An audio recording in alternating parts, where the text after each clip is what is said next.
નમસ્કાર, જય હિન્દ, વંદે માતરમ. વિદ્યાર્થી મિત્રો, તમારું સ્વાગત છે આઈએસ લાઇફસ્ટાઇલ એકેડમી યુટ્યુબ ચેનલમાં, જ્યાં સ્પર્ધાત્મક પરીક્ષાની તૈયારી કરતા વિદ્યાર્થી માટે આપણે ડેલી કરંટ અફેર એનાલિસિસ જોઈએ છીએ. વિદ્યાર્થી મિત્રો, એનાલિસિસની નોટિફિકેશન તમને વોટ્સઅપ અને ટેલિગ્રામ ચેનલ ઉપર મળી જશે, જેની લિંક વિડીયોના ડિસ્ક્રિપ્શનમાં આપેલી છે. આ એનાલિસિસ તમે યુટ્યુબ અને આપણી એપ્લિકેશન બંનેમાં જોઈ શકશો. એપ્લિકેશનની લિંક પણ વિડીયોના ડિસ્ક્રિપ્શનમાં આપેલી છે. આજે આપણે ડિસ્કસ કરવાના છીએ 19 અને 20 જુલાઈનું ધ હિન્દુ એનાલિસિસ. વિદ્યાર્થીઓની રિક્વેસ્ટ હતી કે ઘણી બધી ઇન્ફોર્મેશન હોય છે જે અગત્યની હોય, તો તમે પહેલા જાણ કરો. તો આની અંદર બેઝિકલી આપણે ન્યૂઝ જોવાના છીએ. સાથે સાથે એક સૌથી વધારે જે અગત્યનો ટોપિક જે છે એ છે ફાઇનાન્સ કમિશનનું ગઠન, 16મા ફાઇનાન્સ કમિશનનું ગઠન ને ફાઇનાન્સ કમિશન સાથે જોડાયેલી ઘણી બધી બાબત. વન બાય વન ન્યૂઝની ચર્ચા કરીએ. તો પહેલી જે ઇન્ફોર્મેશન છે એ સુપ્રીમ કોર્ટનું જજમેન્ટ છે. તો નેશનલ ટેસ્ટિંગ એજન્સી છે એને સેન્ટર વાઇઝ રિઝલ્ટ પબ્લિશ કરવા માટે જણાવવામાં આવ્યું હતું. હાલાકી રિઝલ્ટ પબ્લિશ થઈ ગયું છે. આ ઇન્ફોર્મેશન એટલા માટે શેર કરી હતી સુપ્રીમ કોર્ટે, કારણ કે જો કોઈ એક સેન્ટરેથી ને તે વધારે એવા બાળકો હશે જેના પૂરેપૂરા માર્ક્સ આવ્યા હશે, બેઝિકલી 720માંથી 720 એક જ સેન્ટર અથવા સિલેક્ટિવ સેન્ટરથી આવ્યા હશે, તો એ આપણે આઈડેન્ટિફાઈ કરશું. અને જો આનાથી જે થતું નુકસાન જો વધારે હશે, મતલબ અત્યારે હજી સુપ્રીમ કોર્ટે કોઈ પણ પ્રકારની ફરીથી એક્ઝામ કન્ડક્ટ થશે એવી જાણકારી આપી નથી, પણ આ ઇન્ફોર્મેશન પબ્લિશ થઈ ગઈ છે અને આની ઉપર હવે પ્રોસેસ થશે અને પ્રોસેસ થયા બાદ ડિસિઝન લેવામાં આવશે કે એક્ઝામનું શું કરવાનું છે. તો નીટ વાળો જે ઇસ્યુ છે એ કન્ટિન્યુઅસ ફોકસમાં છે. બીજી એક ઇન્ફોર્મેશન છે ફોર એનિમલ, એલિફન્ટ. તો એલિફન્ટની જે સંખ્યા છે એ કન્ટિન્યુઅસલી ઘટી રહી છે કેરેલા પોઈન્ટ ઓફ વ્યૂ. એના કારણોની વાત કરીએ તો એક તો એનો હેબિટેટ એરિયા, જંગલી. આમાં આપણે જે નોર્મલી હાથી જોતા હોઈએ, ડોમેસ્ટિક ઘરેલું જે હાથી હોય જ્યાં રસ્તા નીકળતા, એની વાત નથી. આ જંગલી હાથી હોય છે, એને બહુ મોટો એરિયા જોતો હોય છે, જંગલ એરિયા જોતો હોય છે. હાલમાં જંગલ એરિયા ધીરે ધીરે શ્રિંક થતો જાય છે, ઘટતો જાય છે. બીજું, હ્યુમન એનિમલ કોન્ફ્લિક્ટ વધતા જાય છે, જેમાં હાથીઓ જંગલ એરિયા ઘટવાને લીધે જે રેસિડેન્ટ એરિયા હોય ત્યાં આવતા જતા હોય છે. બીજું, ઘણી વખત હાથીઓ જે ઊભા પાક હોય છે એને નુકસાની પહોંચાડતા હોય છે. તો આ બધી કન્ડિશનમાં આની સંખ્યા જે છે, મતલબ જેટલો એરિયો જોઈ રહેવા માટે નથી, એટલે ઘટતું જાય છે. તો ઓવરઓલ કરંટ અફેરમાં જે પણ એનિમલ આવે એમાં મુખ્ય એનિમલમાં આપણે એક તો ટાઈગર છે, લાયન છે, સિંહ છે, ઓકે, ગીર, પછી એલિફન્ટ છે, અને બીજા ઘણા બધા એવા એનિમલ જે આપણે કરંટ અફેરમાં થ્રેટન કન્ડિશનમાં જેટલા પણ જોઈએ છીએ એ એલિફન્ટથી માંડીને બધા. તો જેનું પણ નામ આવે જે એનિમલનું, એ એનિમલ ભારતમાં કઈ કઈ જગ્યાએ અવેલેબલ છે, એની સંખ્યા કેટલી છે, એમની સાથે શું શું સમસ્યા છે, એક વખત ગો થ્રુ થઈ જવું જોઈએ. ફિલિમ્સ અથવા મેઇન્સ બંનેમાંથી કોઈ પણ જગ્યાએ આપણને કામ લાગી શકે છે.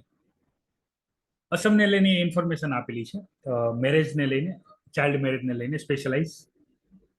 તો મેરેજ એક્ટની અંદર સુધારો કર્યો હતો, અને સુધારામાં એટલું કર્યું છે કે મેરેજ એક્ટને લઈને લોકોમાં જે જાગૃતતા છે એનો વધારો કર્યો હતો. અને બેઝિકલી જે ચાઇલ્ડ મેરેજ છે એને રોકવા માટે એની જે સજા છે એમાં વધારો કરવામાં આવ્યો હતો અને લોકોને જાણ કરવામાં આવી હતી. તો આનું એક પોઝિટિવ રિઝલ્ટ આપણને જોવા મળ્યું છે, જે બહુ ઉપયોગી છે સ્પેશિયલાઇઝ કેસ કન્ડિશન. હાલાકી અહીંયા જે ડેટા આપેલા છે, ડેટા એટલા બધા પણ સારા નથી, મતલબ ડિક્લાઇન થયું છે, પણ બની શકે ચાઇલ્ડ મેરેજની અંદર ઘણી વખત એવું થાય છે કે ભાઈ બધા કેસ રિપોર્ટ થતા હોતા નથી. રિપોર્ટ નથી થતા હોતા, ઘણી વખત રિપોર્ટ લખવામાં પણ નથી આવતી. તો આ બધી કન્ડિશનની અંદર સમસ્યા શું આવશે? તો બધી કન્ડિશનની અંદર એક જ સમસ્યા આવશે. એ સમસ્યા આવશે ડેટા પ્રોપર અવેલેબલ નહીં હોય. પણ અત્યારે પણ જે ડેટા છે એ સારા છે, પોઝિટિવ છે, તો એની આપણે નોંધ લેવાની રહેશે. તો એ ઇન્ફોર્મેશન એ રીતે યાદ રાખજો. મોસ્ટ એમ્પી જે ટોપિક છે એ છે ફાઇનાન્સ કમિશન. 16મા ફાઇનાન્સ કમિશનની રચના કરવા જઈ રહ્યા છીએ. એના નામ યાદ રાખવાનું છે ચેરપર્સનનું, એ છે અરવિંદ પનગરિયા. એમના નેતૃત્વની નીચે જે ફાઇનાન્સ કમિશન છે એનું ગઠન થશે. ફાઇનાન્સ કમિશનને લઈને એક હંમેશા બાબત યાદ રાખજો, દર 5 વર્ષે એનું ગઠન થાય છે. એના માટેનો જે અનુચ્છેદ છે એ છે અનુચ્છેદ 280. રાષ્ટ્રપતિ કરાવરાવે છે.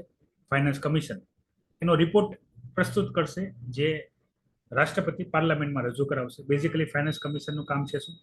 તો સેન્ટર જે ટેક્સ કલેક્ટ કરે છે એનો કેટલો હિસ્સો સ્ટેટને મળશે એ ફાઇનાન્સ કમિશન નક્કી કરે છે. આ 16મું ફાઇનાન્સ કમિશન છે. આની પહેલા 13, 14, 15, 11 અને 12 આમના જેટલા પણ જજમેન્ટ છે એ ઓલરેડી યુપીએસસી, જીપીએસસી મેન્સમાં પૂછાઈ ગયેલા છે. તો લેટેસ્ટ જે છે 15 ફાઇનાન્સ કમિશન એ છે 41%. મતલબમાં સેન્ટર 100 રૂપિયાની આવક કરે છે તો એમાંથી 41 રૂપીઝ, સમજાવવા માટે ખાલી આંકડો લઉં છું, કરોડમાં હોઈ શકે છે, 41 રૂપીઝ એ સ્ટેટને આપવા પડશે. હવે સમજવાની જે બાબત છે એ સમજો, વર્ટિકલ અને હોરિઝોન્ટલ ડિસ્ટ્રીબ્યુશન. વર્ટિકલ મતલબમાં સેન્ટર સ્ટેટને કેટલું આપશે, જેમ કે 100 રૂપિયામાંથી 41% આવશે અકોર્ડિંગ ટુ 15 ફાઇનાન્સ કમિશન, તો it is vertical. Or horizontal મતલબમાં હવે આ 41% પ્રમાણે જેટલો પણ હિસ્સો થશે એમાંથી રાજ્ય રાજ્ય વચ્ચે કેટલું ડિસ્ટ્રીબ્યુશન થશે એને આપણે કહીશું હોરિઝોન્ટલ. મતલબ બધા રાજ્યમાં કેટલી ડિસ્ટ્રીબ્યુશન થશે, બધા રાજ્યને એક સમાન વહેંચણી નથી થતી. એના માટેના એનાલિસિસ આપણે પૂર્વમાં જોઈ ચૂક્યા છીએ. પણ અહીંયા એવું યાદ રાખો, ફાઇનાન્સ કમિશન જે છે એ સ્ટેટની population, fertility rate, income level, geography અને કેટલી સ્પેસ અવેલેબલ છે ફોર એન્વાયરમેન્ટ, મતલબ જંગલ એરિયા કેટલો છે, તો એ બધાને કન્સિડર કરીને વેટેજ નક્કી કરે અને એ વેટેજ પ્રમાણે રાજ્ય રાજ્યને અલગ મળે. પછી ફાઇનાન્સ કમિશનના ગઠનને લઈને અગત્યની બાબત એ પણ છે કે આની અંદર ઘણા બધા રાજ્ય એવા છે જે સેન્ટરને વધારે કમાઈને આપે છે, બદલામાં સેન્ટર એને ઓછું આપે છે.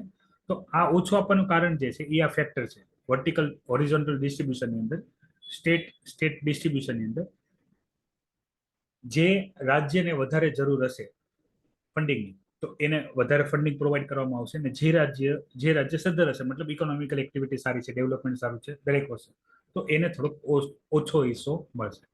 તો ફાઇનાન્સ કમિશનના જે દરેક પોઈન્ટ છે, જીએસ પેપર 3 ઇન્ડિયન ઇકોનોમી,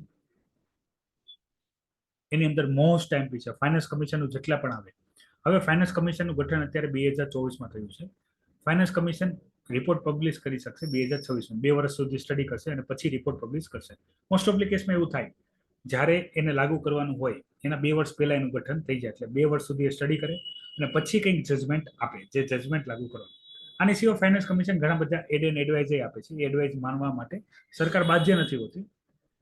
હા, પણ એમાંની ઘણી બધી વસ્તુ હોય જે લાગુ કરી શકાતું હોય તો સરકાર એ વસ્તુને લાગુ કરવા માટે ટ્રાય કરી શકે છે.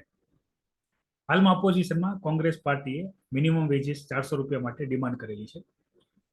ઘણા બધા યાદ રાખજો, જે રાજ્યનો મિનિમમ વેજીસ છે, બરાબર, મતલબ કોઈ પણ વ્યક્તિને તમે કામ પર રાખો તો એને દિવસમાં ઓછામાં ઓછા કેટલા રૂપિયા આપવાના, તો એ છે 400 રૂપિયા. આમાં રાજ્યની રાજ્ય વાઇઝ અલગ છે, ઘણી જગ્યાએ 400 કરતા વધારે છે, પણ અહીંયા ડિમાન્ડ બેઝિકલી એવી કરે છે કે જે રાજ્યમાં મિનિમમ વેજીસ 400 રૂપિયા ના હોય એમાં વધારવામાં આવે. આ 400 રૂપિયા માની લો સરકાર વધારી પણ દે તો પણ જે કંપની હોય એ માનવા બાધ્ય નથી, કમ્પલસરી નથી હોતું. આની માટે વર્કરો જે હશે, વર્કરો કામ કેવું છે, જગ્યા કેવી છે એના આધારે તમે સાંભળેલું હશે કે ભાઈ દિલ્હીમાં તમે કોઈ કોન્ટ્રાક્ટ લેબરિંગ કરાવવું હોય તો એની પૈસા વધારે છે, જ્યારે ગામડાઓમાં આ વસ્તુ 200 કે 250 કે 300માં થઈ શકે છે. તો જ્યાં ઓછું છે ત્યાં વધારે. અને સરકાર આને બહુ સ્ટ્રિક્ટલી વધારતી નથી હોતી, કારણ કે આનું ડાયરેક્ટલી અસર ઇન્ફ્લેશન ઉપર પડતું હોય છે. એટલે સમય અનુસાર અમુક વધારો કરવામાં આવે છે. વધારો કરવાના મુખ્ય જે કારણ છે એમાંનું હશે સપ્લાય. જ્યાં લેબર સપ્લાય વધારે હશે ત્યાં આ વેજીસ ઓછા હશે, કારણ કે ઓછા વેજીસે કામ કરવા માટે લોકો અવેલેબલ હશે. અને ઘણી જગ્યા એવી હશે કે જ્યાં લોકોની સપ્લાય ઓછી હશે, મતલબ વર્કરો નથી, તો ત્યાં ઓટોમેટિકલી જે પર ડે વેજીસ છે એ વધી જશે, કારણ કે કામ કરવા માટે લોકો નથી. આની અંદર બંને વિલેજ એરિયામાં, મતલબ જે એગ્રીકલ્ચરમાં કામ કરે છે એ લેબર, અને અર્બન એરિયામાં જે કન્સ્ટ્રક્શન કે અન્ય કોઈ પણ લેબર વર્ક કરે છે, તો એ બધાની અંદર ઇન્ક્લુડ થઈ જશે. સરકાર વધારશે કે નહીં વધારશે એ સરકારનો છે. લાસ્ટ ટાઈમ આપણે ઓલરેડી જોઈ લીધું, સુપ્રીમ કોર્ટના 2 નવા જશે શપથ ગ્રહણ કરી લીધું. હાલમાં જે 34ની સંખ્યા છે એ પૂર્ણ થઈ ગઈ છે, પણ આગલા મહિને 2 જજ નિવૃત્ત થશે, એટલે આપણે ફરીથી જ્યાં હતા ત્યાં આવી જશું. સાઉથ કોરિયામાં એક કોર્ટ કેસ થયો હતો સેમ સેક્સ કપલને લઈને, એલિજિબિલિટી કોમ્યુનિટીને લઈને એક અગત્યની અપડેટ છે, તમારા ધ્યાને હોવી જરૂરી છે. સાઉથ કોરિયામાં એવું થયું હતું, ઇન્સ્યોરન્સ કંપની કેવું હોય કે ભાઈ 2 કપલ મતલબમાં હેટ્રોસેક્સ મતલબમાં મેલ અને ફિમેલ, તો આને કપલ માને લીગલી. તો આને જે પણ ફેમિલી એની હેલ્થ ઇન્સ્યોરન્સ હોય તો એને જે ક્લેમ આપવાનું હોય આપે. પણ અહીંયા સેમ સેક્સ, બરાબર, એટલે હોમો, મેલ હોય તો 2 મેલ અને ફિમેલ હોય તો 2 ફિમેલ, તો આને આપવાથી ના પાડી હતી. અને આખો જે કેસ છે એ ત્યાં કોર્ટમાં ગયો હતો અને કોર્ટે આ કપલ, બરાબર, જે એલિજિબિલિટી કોમ્યુનિટીનો કપલ છે એના ફેવરમાં જજમેન્ટ આપ્યું હતું. તો આની અંદરથી અન્ય દેશો પણ થોડીક શીખ લેશે એઝ અ રેફરન્સ. અને ભારતમાં ભારતમાં સેમ સેક્સ મેરેજ છે લીગલ નથી, પણ એને રાઇટ્સ આપવામાં આવશે. ઓકે, હ્યુમન રાઇટ્સ અંતર્ગત. અમેરિકા ફર્સ્ટ પોલિસી, અમેરિકાની અંદર ઇલેક્શન છે, અમેરિકાના ઇલેક્શનને લઈને ડિટેલ ડિસ્કશન આપણે જોશું ઇલેક્શન પતી જશે ત્યારે. તો હાલમાં અમેરિકા હંમેશા અમેરિકા ફર્સ્ટ પોલિસી આપે છે. જીએસ પેપર 2 આઈઆર માટે અગત્યનો ટોપિક છે America first. What is exactly meaning by America first policy for American political scenario? શા માટે અમેરિકા ફર્સ્ટ કોન્સેપ્ટ આવ્યો કે નહીં, એ પૂછાય છે. અને એ મોસ્ટ ટાઈમ કોઈ વખત ઇલેક્શન વાળો જે મુદ્દો ડિસ્કશન કરશું એની અંદર આ બધી માહિતી આપણે ડિસ્કસ કરશું. તો આ તો 19 જુલાઈ વાળું ધ હિન્દુ એનાલિસિસ. પછી વાત કરીએ 20 જુલાઈ વાળું ધ હિન્દુ એનાલિસિસ. તો 20 જુલાઈની અંદર પહેલી જે બાબત છે એ છે માઇક્રોસોફ્ટ, મતલબ જેને વિન્ડોઝ સિસ્ટમ યુઝ કરતા હશે. ઓકે, iOS ની વાત નથી, મેકબુક યુઝ કરતા એની વાત નથી. વિન્ડોઝ સિસ્ટમ જે યુઝ કરતા હતા, તો વિન્ડોઝ સિસ્ટમમાં એક સિક્યુરિટી ઇસ્યુને લીધે સ્ક્રીન પર બ્લુ સ્ક્રીન ઓફ ડેથ આવી જતું હતું, જેથી ઘણું બધું કામ અહીંયા આપેલું છે કે ભાઈ જે વિમાન છે, બેંક છે, હોસ્પિટલ છે, ટીવી છે, જેનું બધું કામ એક પીસીથી થતું હતું, એ કામ અટકી ગયું હતું. વિમાન વાળું તમે જોયું હશે કે વિમાનમાં જે પ્રિન્ટેડ વિઝાની એ ટાઈપ મતલબ ટિકિટો આવતી હોય છે ત્યાં હેન્ડ રિટર્ન આપવામાં આવે. ટેકનોલોજીને ગ્લિચ થવાનું કારણ છે શું? તો ફાલ્કન કંપની જે છે એ મોસ્ટ ઓફલી જે આ મોટી મોટી કંપની હોય છે એમના માટે સિક્યુરિટી સોફ્ટવેર બનાવતા હોય છે. તો સિક્યુરિટી સોફ્ટવેરની અંદર જે ક્રાઉડ સ્ટ્રાઇક જે છે એનું એક અપડેટ આવેલું હતું. અપડેટની અંદર કંઈક ખામી હશે. હવે આ સિસ્ટમ એવી રીતે બનાવવામાં આવે કે જ્યારે પણ કોઈ સિસ્ટમને કોઈ હેક કરવા જાય, સાયબર સિક્યુરિટી પર્પઝથી કોઈ વાયરસથી કે અન્ય કોઈ પણ રીતે હેક કરવા જાય, તો આ જે ટ્રિગર હોય બ્લુ સ્ક્રીન ઓફ ડેથ એ ટ્રિગર થઈ જાય અને પછી સ્ક્રીન પર આવી જાય, જેથી કોઈને હેક ન કરીએ. પણ અહીંયા જે સોફ્ટવેરનું અપડેટ કરવામાં આવ્યું, અપડેટની અંદર ખામી હતી. એ અપડેટની અંદર ખામી હોવાને લીધે મૂળ કોઈ ઇસ્યુ વગર, કોઈ પણ પ્રકારની ઇસ્યુ વગર એને પોતે જ તે બ્લુ સ્ક્રીન ઓફ ડેથ શરૂ કરી દીધું. આને લીધે સર્વર ડાઉન થઈ ગઈ અને ઘણી બધી જે આ ટેકનોલોજી ઉપર ચાલતી વ્યવસ્થા હતી એ અસર પામી. આનો અનુભવ એ દરેક વ્યક્તિએ કર્યો હશે જેનું એસબીઆઈમાં ખાતું હશે. સર્વર ડાઉન હોય તો ઘણા બધા કામ નથી થતા, બરાબર, અને સમયની નુકસાની થાય છે. તો આ ટોપિક જે છે એ ઇન્ટરનલ સિક્યુરિટીમાં આવી શકે છે, બરાબર. આનાથી શું થશે? એક રસ્તો ખુલ્લો થઈ જશે ભવિષ્ય માટે કે ભાઈ હવે લોકોને હેરાન કરવા માટે, તો લોકોને ઇકોનોમીને ડિસ્ટર્બ કરવા માટે જરૂરી નથી કે આપણે હંમેશા યુદ્ધ કરીએ. સાયબર એટેક એ કરી શકે છે. સાયબર એટેકનું એક એક્ઝામ્પલ થશે કે આના માટે આપણે સાયબર સિક્યુરિટી વધારવું પડશે. તો સર્ટ ઇનનું કામ છે. આ ઇન્ટરનલ સિક્યુરિટીનો ટોપિક થશે. રેન્સમવેર, ઓકે, ફિશિંગ, પછી હેકિંગ, આ ટાઈપની જેટલી પણ એક્ટિવિટી રિલેટેડ કંઈ પણ ઇન્ફોર્મેશન હોય તો આની અંદર કવર કરવામાં આવે છે.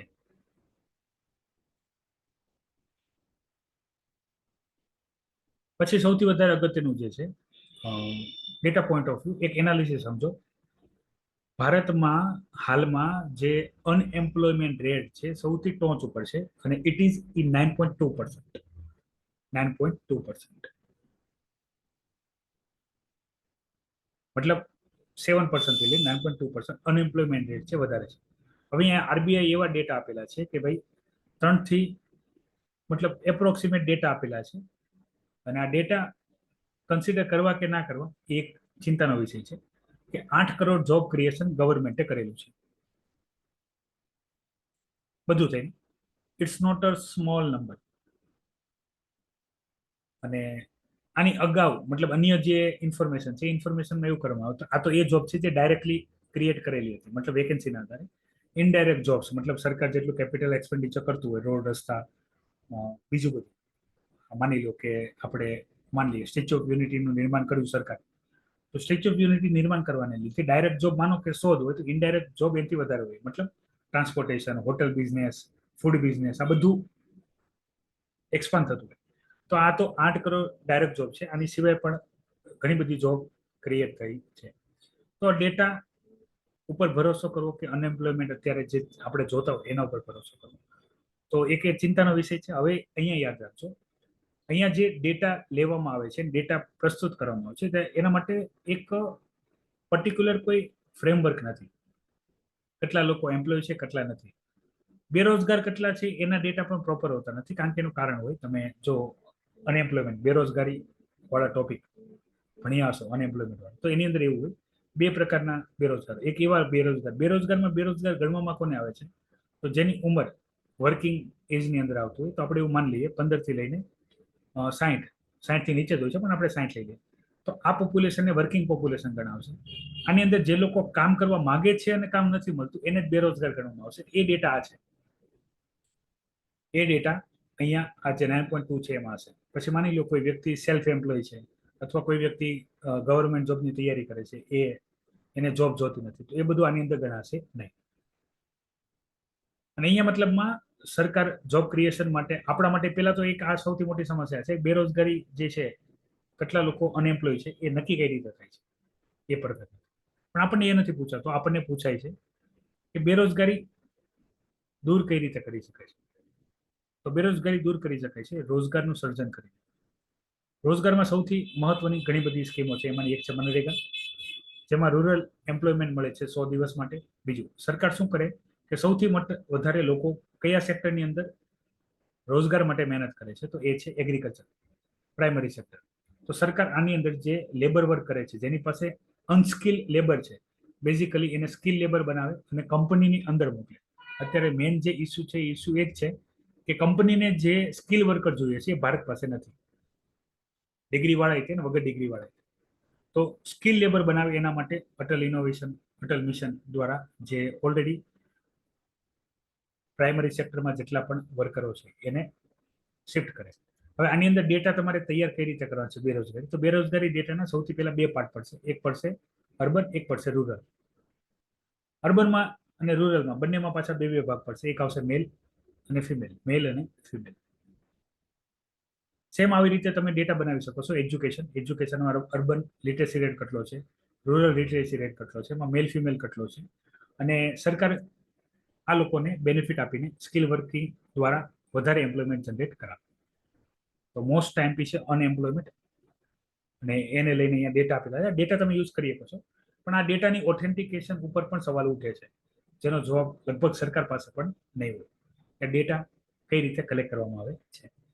હાલમાં આખા ભારતમાં સૌથી વધારે અગત્યની જે ન્યૂઝ થઈ ગઈ છે યુપીએસસીમાં પૂજા ખેડકરનો આઈએસ ઓફિસરનો ટર્મ, બરાબર, એમની પોતાની ભૂલને લીધે એમનું આખે આખું કેરિયર ઉજાગર થયું. અત્યારે હાલમાં સરકારે યુપીએસસીએ એમનું ઇન્વેસ્ટિગેશન કર્યું.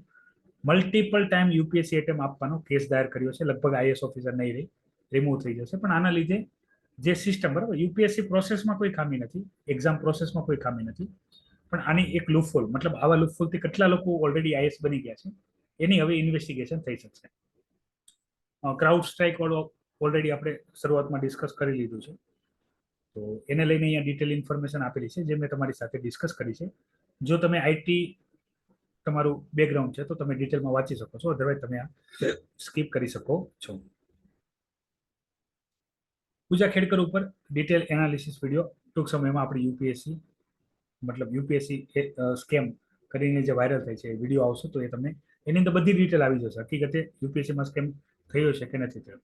યુપીએસસીના ચેરમેન મનોજ સોનીએ પર્સનલ રીઝનના આધારે યુપીએસસીના ચેરમેન પરથી રેઝિગ્નેશન આપી દીધું છે.